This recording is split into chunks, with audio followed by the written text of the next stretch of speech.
आप देख रहे हैं हमारा YouTube चैनल दी सच्चा भारत और आज के इस बुलेटिन में आपका स्वागत है। कोरोना अपडेट, 111 नए मरीज मिले, 4 संक्रमितों की मौत, 138 मरीज स्वस्थ हुए। जिले में गुरुवार को 111 नए मरीज सामने आए, इसमें से 138 मरीज स्वस्थ हुए, जबकि कोरोना संक्रमित 4 मरीजों की मौत हुई। इसमें से 2 मौतें बांगड़ अस्पताल, 1 जोधपुर MDM और 1 एम्स में हुई।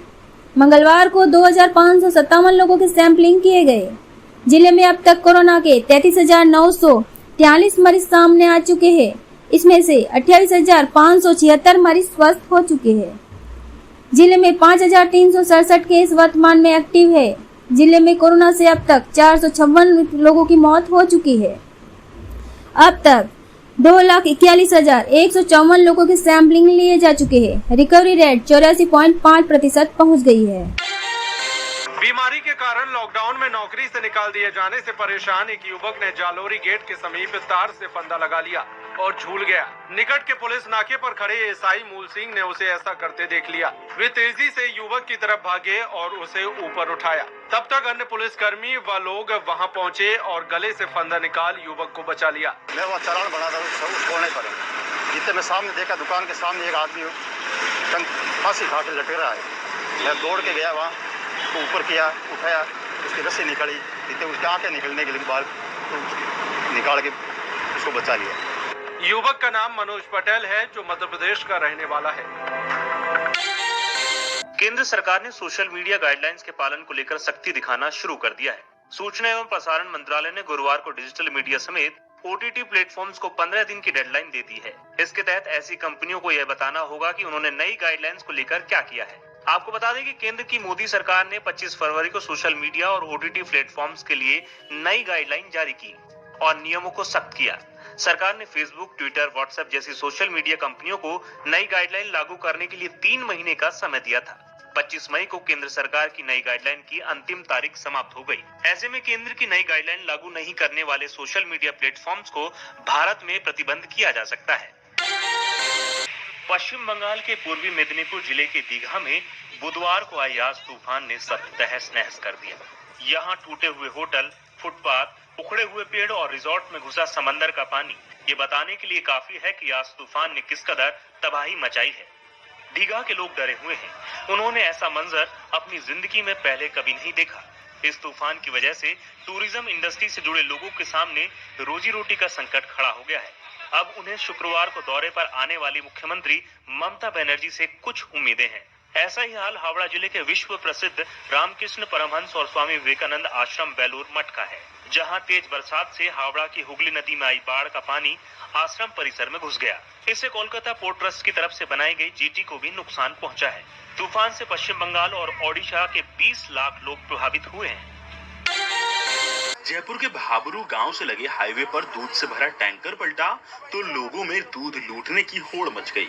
हाईवे पर बहती दूध की नदी के बीच स्थानीय लोग बोतलों से लेकर बड़ी बड़ी बाल्टियां लेकर वहां पहुंचे और दूध भरने लगे। कुछ देर बाद पुलिस मौके पर पहुंची तो ग्रामीण रफू चक्कर हो गए। बताया जा रहा है कि ये दूध किसी प्लांट के लिए ले जाया जा रहा था। गनीमत ये रही कि हादसे में ड्राइवर और खलासी दोनों बच गए, साथ ही वहां मौजूद किसी राहगीर को भी चोट नहीं आई। बाद में टैंकर को क्रेन की मदद से दोबारा खड़ा किया गया। कोटा में रिश्तों का कत्ल का एक मामला सामने आया है, जहां पर पति ने ही अपनी पत्नी को 4 मंजिला बिल्डिंग से नीचे फेंक दिया, जिससे उसकी दर्दनाक मौत हो गई। वो धोखे से ही आज पत्नी को अपने ससुराल से लेकर आया था और उससे कहा था कि अब वो लड़ाई झगड़ा नहीं करेगा और उसके साथ अच्छी तरह से रहेगा। लेकिन जैसे ही वो प्रेमनगर अफोर्डेबल में उसे लेकर आया और उसने चप्पे से उसको धक्का दे दिया। लड़ाई झगड़ा करते थे, दारू पीते थे, बच्चे को मारते, उठा के फेंका उसको, जो पूरा डैमेज हो गया पूरा। कितने मंजिल से? 3 या 4 मंजिल का बताया।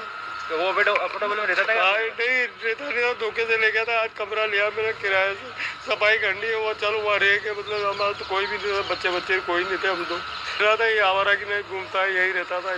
बच्चे कहाँ रहते हैं? बच्चे बाबा भाई के पास रहते हैं। दिल में? हाँ, दिल में रहते हैं। पुलिस ने इस मामले में मृतका के पति हंसराज के खिलाफ मुकदमा दर्ज कर लिया है। साथ ही पुलिस का कहना है कि हंसराज ने हत्या करने के बाद अपनी साली को फोन किया और कहा कि उसने निशा को छत से फेंक दिया है। 3 बजे करीब उसने छत से गिरा दिया और गिराने के बाद उस मृतका की छोटी बहन को फोन करके कहा कि मैंने निशा को गिराकर मार दिया, जिस पर हत्या का मुकदमा दर्ज कर लिया है। मौके पर पंचनामा बनाकर लाश पोस्टमार्टम के लिए मोर्चरी में लेकर आए। मुलजिम की तलाश के लिए टीमें गठित कर दी है। फोन किया, क्या कहा था? उसने ये कहा था कि मैंने निशा को छत से गिराकर मार दिया, जो वहाँ पड़ी है। इस पर उसके चंद्र प्रकाश को सूचना दी उसके लड़के ने, तो चंद्र प्रकाश मौके से मुलजिम मौके से फरार। घटना के बाद से ही मृतका के मामा और पिता का रो रो कर बुरा हाल है। उनका कहना है कि अगर वे आज घर पर होते तो निशा की हत्या नहीं होती, क्योंकि वे उसे जाने ही नहीं देते। धोखे से हंसराज उसे लेकर गया है। ये वैक्सीनेशन का काम 18 से 44 साल की एज ग्रुप का वो राज्य सरकारों पे जिम्मेदारी भारत सरकार ने छोड़ी थी। हमारे मुख्यमंत्री जी ने 3000 करोड़ रुपए इसके लिए मंजूर भी कर लिए, खर्चा हम कर देंगे। हमने वैक्सीनेशन साइट्स भी डेवलप कर ली। हमारा मैन पावर है जो वैक्सीनेट करेगा लोगों को, वो भी ट्रेंड है। स्टोरेज की कैपेसिटी भी हमारे पास, बम्पर स्ट्रोक भी आ जाए तो हमारे पास स्टोरेज की कैपेसिटी है। अनफॉर्चुनेटली वैक्सीन मिल नहीं रही है। वैक्सीन के लिए हमने सीरम इंस्टीट्यूट को 47 करोड़ रुपए एडवांस दिए, भारत बायोटेक को 12 करोड़ रुपए एडवांस दिए। अब सीरम ने तो अपनी वैक्सीन हमको सप्लाई की, उतने लोगों को डोज हम दे चुके हैं 18 से 44 साल के एज ग्रुप के लोगों को, लेकिन भारत बायोटेक ने अभी वैक्सीन दी नहीं है। आज हमारे पास वैक्सीन नहीं है तो हमने वैक्सीनेशन रोक दिया है। जब वैक्सीन आएगी ये फिर से वैक्सीनेशन का काम शुरू कर देंगे। सवाल ये कि इस पे भी भारत सरकार ने कोटा अलॉट किया है। जून के महीने में राजस्थान को 12,66,000 का कोटा अलॉट किया है। दोनों सीरम और भारत बायोटेक दोनों के द्वारा जो निर्मित है वैक्सीन, उसका कोटा राज्य के लिए अगर 12,66,000 जून के महीने में तय किया गया है तो मैं नहीं समझता कि 3 करोड़ 25 लाख बेनिफिशियरी है स्टेट में। अगर उनको डबल डोज की बात करें तो 6.5 करोड़ तो सीधा डोज, और वेस्टेज मान ले तो 6.75-7 करोड़ डोज चाहिए। अब ये लाखों में वैक्सीन मिल रही है, कितने महीने में, सालों में हम इस एज ग्रुप को वैक्सीनेट कर पाएंगे, ये हमारी चिंता का कारण बना हुआ है। और ऐसे ही नए अपडेट पाने के लिए द सच्चा भारत चैनल को सब्सक्राइब कीजिए। धन्यवाद।